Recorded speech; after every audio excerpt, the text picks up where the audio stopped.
Damai sejahtera Allah yang melampaui segala akal dan pikiran, itulah kiranya yang memelihara hati dan pikiranmu dalam Kristus Yesus Tuhan dan Juru Selamat kita. Amin. Saudara yang terkasih dalam Yesus Kristus, Shalom. Selamat hari Minggu. Kita bersyukur kepada Tuhan untuk hari yang kita lalui sepanjang satu minggu ini, dan kita boleh bersama-sama datang ke hadapan Tuhan dalam ibadah pada hari ini. Secara khusus hari ini sebagai ibadah keluarga, itu yang saya dapat informasi. Karena itu masing-masing keluarga boleh duduk bersama sebagai satu keluarga inti, datang ke hadapan Tuhan dalam satu keluarga besar. Kalau boleh saya ingin tahu juga siapa yang memang benar-benar bersama dengan keluarga, orang tua dan anak-anak. Boleh angkat tangan. Yang duduk bersama dengan orang tua dan anak. Iya. Oh, banyak yang tidak bersama dengan orang tua dan anak ya. Nah, saya merasa bahwa kalau ini menjadi satu gerakan, bagaimana melalui satu ibadah keluarga seperti hari Minggu ini awal bulan ya, juga boleh menggerakkan kebersamaan itu di tengah-tengah keluarga kita masing-masing. Dan saya pikir itu juga salah satu menjadi motivasi dari tahun kesehatian, supaya berangkat dari kebersamaan keluarga. Ketika kita juga boleh duduk bersama, dan ini sudah diprogramkan oleh gereja kita ya, HKBP seluruh dunia, supaya melalui tahun kesehatian ini ya, memang basis dari kehidupan kita bersama adalah keluarga dalam rumah tangga kita masing-masing. Ya, semoga Bapak Ibu yang saat ini sudah bersama dengan keluarga boleh merasakan dan membawa damai sejahtera itu dan melaksanakan seluruh firman Tuhan dalam keluarga kita masing-masing. Dan bagi yang belum, ya semoga untuk waktu ke depan yang masih bisa kita bersama dengan keluarga, dengan orang tua dan anak-anak, kita mulailah untuk menggalang kebersamaan dalam Tuhan, dalam peribadahan, memulai dari tahun kesehatian ini. Baiklah saudara-saudara, semoga tahun kesehatian ini menjadi motivasi bagi kita masing-masing dan keluarga untuk betul-betul menghayati maksud dari seluruh program dari gereja HKBP. Dan ini bukan hanya selesai ketika tahun kesehatian ini berganti ke tahun yang berikut, tetapi ini menjadi awal yang menggerakkan, memotivasi supaya kita teruskanlah. Ini ada satu gerakan yang diharapkan boleh terjadi. Baiklah saudara-saudara, Bapak Ibu yang dikasihi Tuhan Yesus, mari kita bersama-sama mempersiapkan hati dan pikiran kita. Saya pikir nggak usah lagi saya memperkenalkan diri ya. Minggu lalu sudah diperkenalkan dan saya pikir kita sudah semua mengenal saya. Ya, baiklah. Mari kita mempersiapkan hati kita. Dari Mazmur 139 ayat 1 sampai 6, kita diajak untuk menghayati dan menerapkan apa yang dikatakan oleh Tuhan kepada kita melalui Mazmur Daud. Demikianlah firman Tuhan. Untuk pemimpin biduan, Mazmur Daud. Tuhan, Engkau menyelidiki dan mengenal aku. Engkau mengetahui kalau aku duduk atau berdiri. Engkau mengerti pikiranku dari jauh. Engkau memeriksa aku kalau aku berjalan dan berbaring. Segala jalanku kau maklumi. Sebab sebelum lidahku mengeluarkan perkataan, sesungguhnya semuanya telah kau ketahui ya Tuhan. Dari belakang dan dari depan, Engkau mengurung aku, dan Engkau menaruh tanganmu ke atasku. Terlalu ajaib bagiku pengetahuan itu. Terlalu tinggi, tidak sanggup aku mencapainya. Demikian firman Tuhan.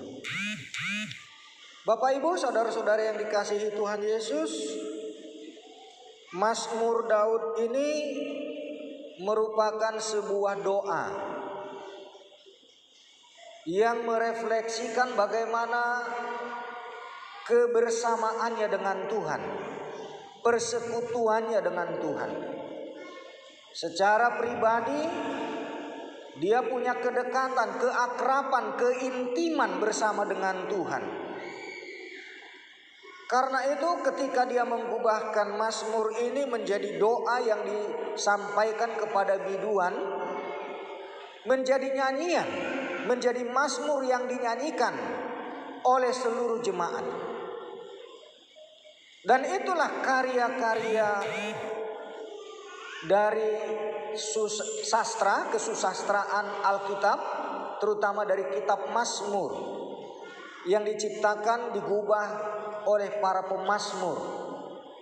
Itu menjadi milik kita bersama sebagai umat yang beribadah dalam setiap kelompok, komunitas, jemaat atau keluarga kita masing-masing. Artinya saudara-saudara, dari pengalaman seorang yang bernama Daud, dia mengajak sekalian orang-orang supaya merasakan apa yang dia rasakan itu dalam kebersamaan dengan Tuhan, baik secara personal, secara pribadi, maupun dalam kelompok-kelompok masing-masing dan keseluruhan umat Tuhan. Ya, seperti itu jugalah kita ketika saat ini kita mendengarkan firman Tuhan ini. Bagaimana pengalaman pribadi seorang Daud itu menjadi kebersamaan kita juga. Bagaimana dia mengalami dan merasakan Tuhan dalam kehidupan pribadi sebagai seorang pribadi Daud. Nah, saudara-saudara, inilah cara kehidupan orang beriman. Tetapi kita juga jangan salah bahwa orang jahat juga seperti itu. Iblis juga seperti itu. Bagaimana supaya otak kotornya itu, kejahatannya itu juga bisa menular kepada semua orang. Nah, karena itu kita perlu menyadari dan tahu betul-betul bahwa bukan hanya orang baik saja yang bekerja untuk menyebarluaskan pengaruh-pengaruh positif yang ada dalam pengalaman kehidupannya, terutama bersama dengan Tuhan. Iblis itu juga bekerja dengan lebih luar biasa untuk mempengaruhi setiap pribadi dan juga bahkan setiap keluarga, setiap kelompok, setiap komunitas, dan bahkan dunia ini dia pengaruhi supaya jangan seperti apa yang dilakukan oleh orang-orang yang beriman. Nah, karena itu saudara-saudara, kita perlu mempersiapkan diri dengan sepenuh hati, dengan kesadaran penuh. Apalagi kalau kita datang ke gereja seperti ini ya. Jangan kita pikir iblis itu gak masuk ke pintu gereja ini. Ketika kita sudah ada duduk di hadapan Tuhan dan mendengarkan firman Tuhan seperti saat ini saudara mendengarkan khotbah saya ini, jangan saudara pikir iblis tidak ada di sampingmu. Dia bekerja lebih hebat dengan strategi yang lebih jitu. untuk menyimpangkan pikiran dan hatimu kepada hal-hal yang tidak baik. Nah, karena itu hati-hati ketika kita berada di gereja ini ya. Apalagi di zaman medsos sekarang ini kan. Apalagi untuk anak-anak kami, pemuda ya. Kita sudah terlalu bebas menggunakan smartphone ini. Bahkan mungkin sudah banyak yang diperbudak oleh smartphone. Dan ini alat iblis jadinya. Padahal mestinya ini harus menjadi alat Tuhan untuk mendatangkan damai sejahtera bagi kita. Tapi karena kita tidak sadar dan tidak jaga diri, tidak tahu bahwa iblis juga bekerja saat saya bicara saat ini pun, akhirnya kita jadi menggunakan ini untuk hal yang tidak baik. Dan itu banyak yang terjadi ya. Rata-rata sekarang ini orang bisa bukan mendengarkan ya, tetapi sepertinya mendengarkan khotbah seperti saudara saat ini, tetapi ininya sudah entah kemana-mana. Handphonenya sudah bekerja merusak hidupnya, merusak hati pikirannya. Nah, itu yang pertama, saudara-saudara. Apa yang dialami oleh Daud ini sesungguhnya sesuatu pengalaman yang setiap orang juga bisa dan acap terjadi. Kalau Daud mengatakan, Tuhan, Engkau menyelidiki dan mengenal aku.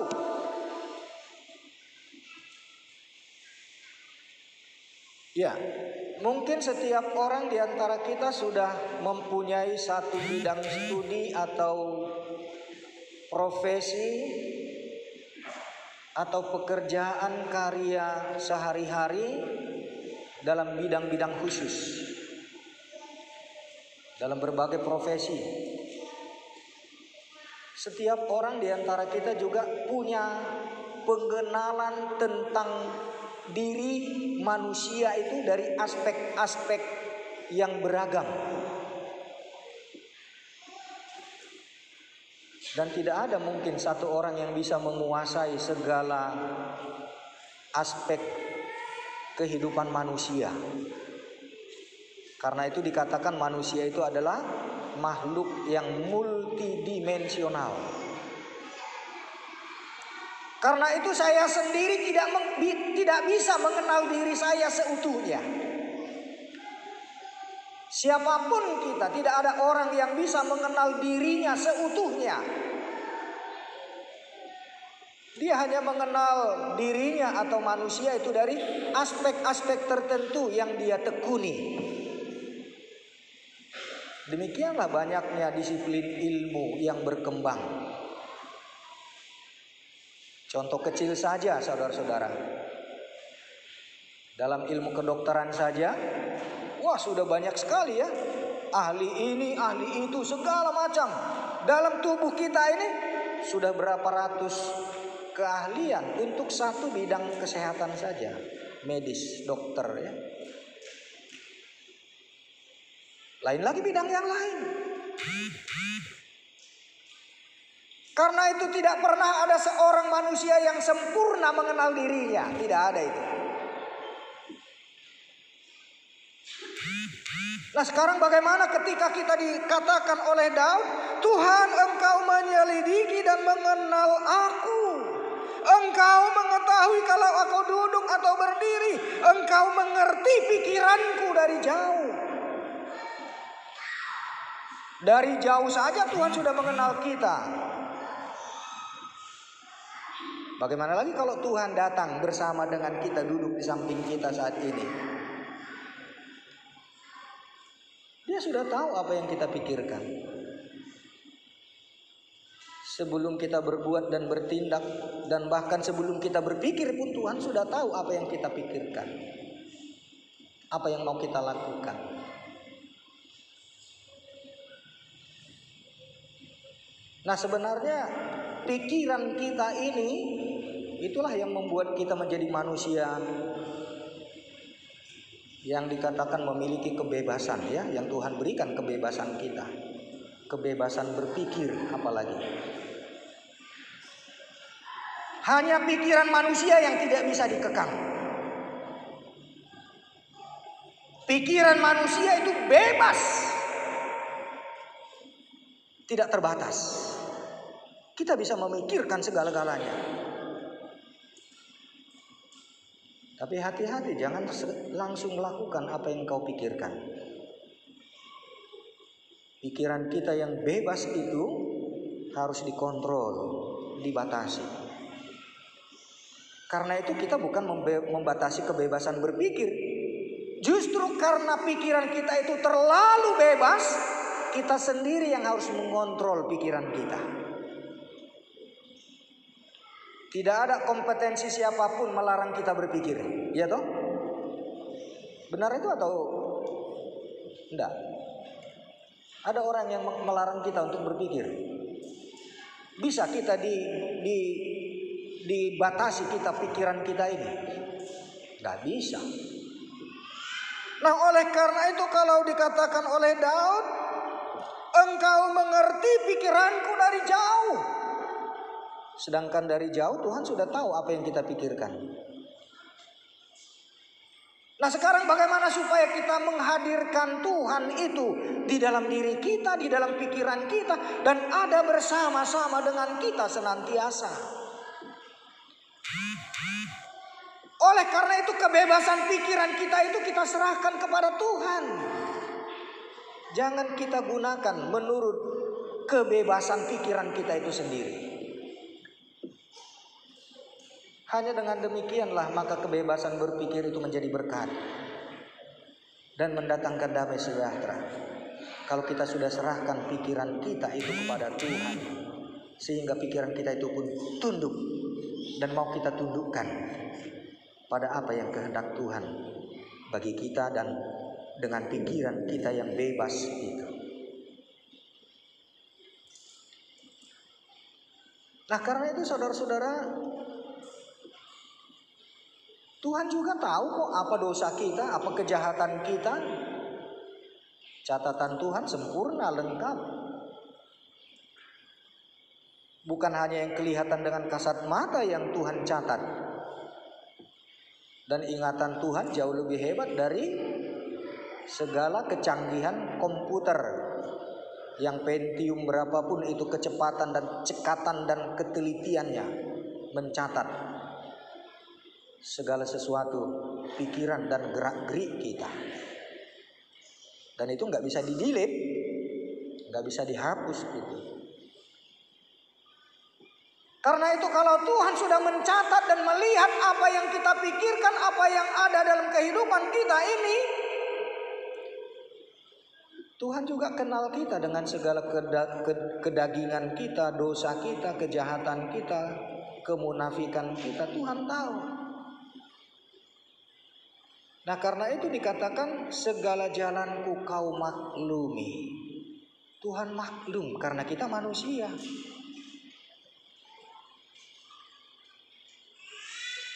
Nah, apa yang mau dikatakan oleh kata-kata yang seperti ini?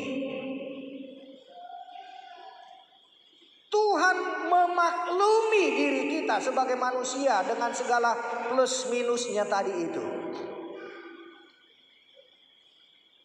Karena itu jangan bersembunyi dari Tuhan, gak ada gunanya. Jangan lari dari Tuhan.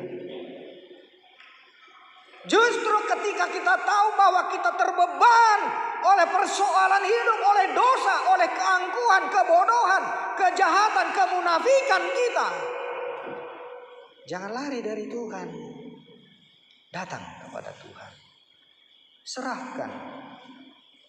Ya, apalagi anak-anak kami ya. Halo anak-anak muda, angkat tangan dulu naposo bulung. Halo naposo bulung. Hanya naposo bulung, gak usah ikut anak-anak. Remaja dan naposo bulung lah, angkat tangan dulu. Loh, yang di sana bukan naposo bulung itu. Yang di sana itu enggak naposo bulung. Atau masih kaku kalau berkhotbah seperti ini nggak boleh ada respons.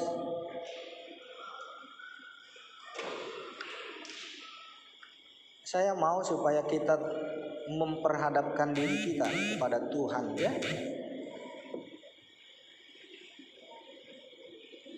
Khususnya untuk anak-anak kami remaja dan naposo, ya.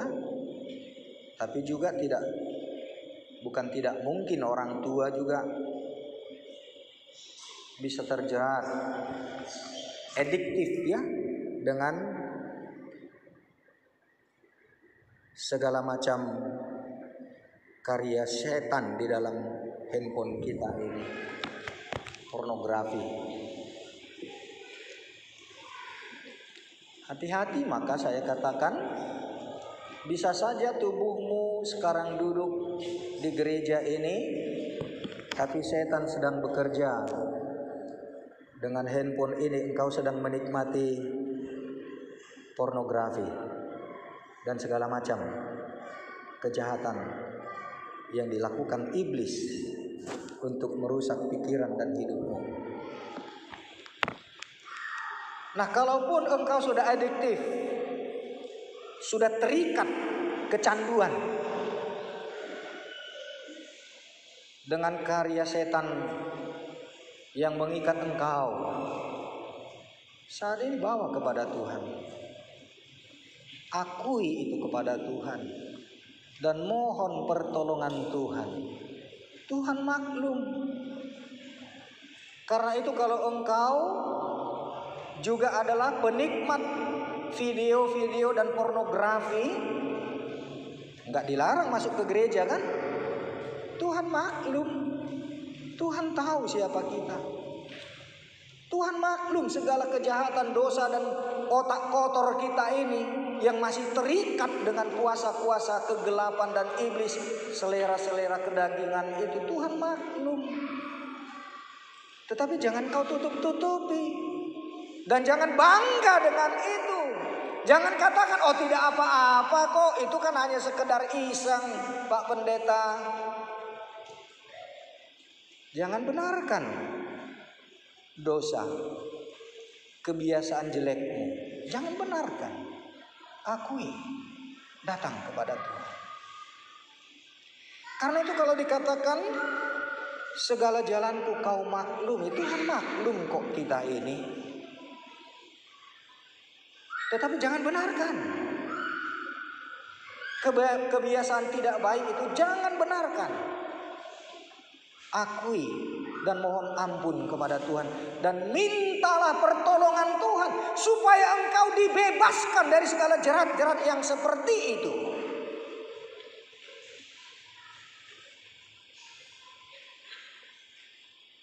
Dari belakang dan dari depan engkau mengurung aku. Tuhan sudah menjagai kita.